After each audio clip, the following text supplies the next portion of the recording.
Hello, my name is Eleni Spirudis, and thank you for joining us for ADHD Awareness Week this week, where today I'm talking about ADHD and it being a family affair. Now, you might not have thought about ADHD as a family affair, but we do know that it is oftentimes inherited.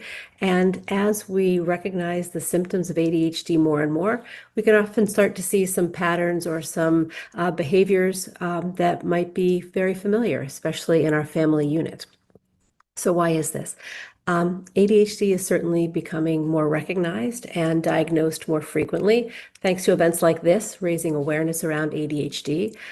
There are certainly professional supports in schools, very much tools around now that recognize the challenges that some ADHD symptoms can provide. We also know now that ADHD isn't all about, children maybe just, bouncing off of walls in school somewhere. We know it can look very, very different and become very situationally variable. And that is very much the case with women, because we are certainly getting an understanding of how different it presents in women, different stages that can be exacerbated at certain points in life, and just getting a greater understanding of what ADHD can look like, both between men and women and in different periods of our lifetimes. Often when a parent contacts me for coaching, it is for their child, which is great, and we welcome that opportunity. And as I get to talk to parents, we often sort of have that aha moment where a parent recognizes that, well, maybe this is something that I'm involved with as well.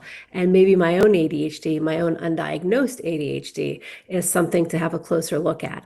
So often we get adults that do seek their own diagnosis once they've committed to getting some support for their children.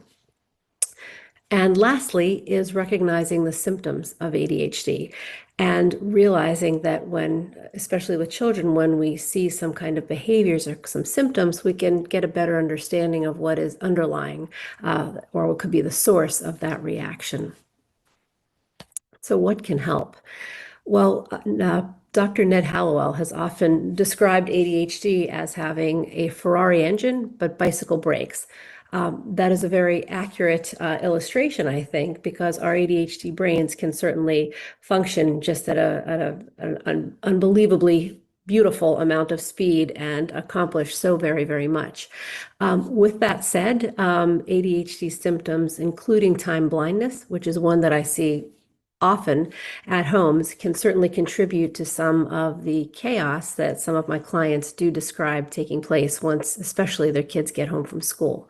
I encourage parents to think about triggers in their home and in their own routines, which we know once our kids are in school and they leave that really structured environment, sometimes things can go sideways once they do get home. And keeping a routine and kind of recognizing the triggers is going to be a piece of advice that can really help mitigate some of those reactions and some of those outbursts as we know them.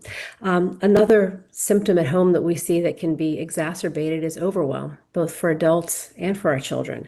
For our kids, overwhelm can sometimes look like a tantrum or just becoming so overwhelmed that a child can really not even know what to say and can't find the words.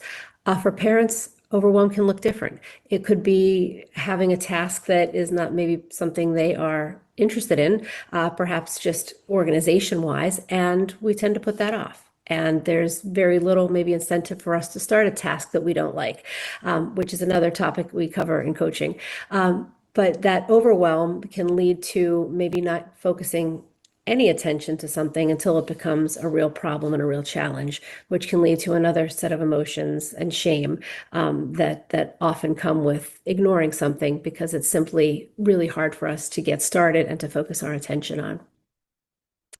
One last thing I want to leave you with is the importance of being accurately diagnosed by a mental health or a medical professional with an understanding of ADHD. ADHD can often coexist with other conditions, including autism, anxiety, depression. And some of these symptoms may be very similar. So it's really important that your diagnosis comes from someone that is trained to recognize the subtleties in each of these.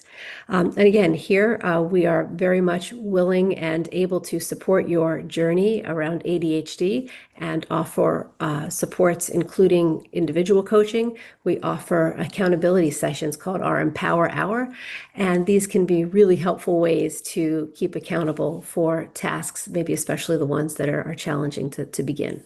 Again, my name is Eleni Svaroutis with Empower ADHD. Thank you very much for joining us.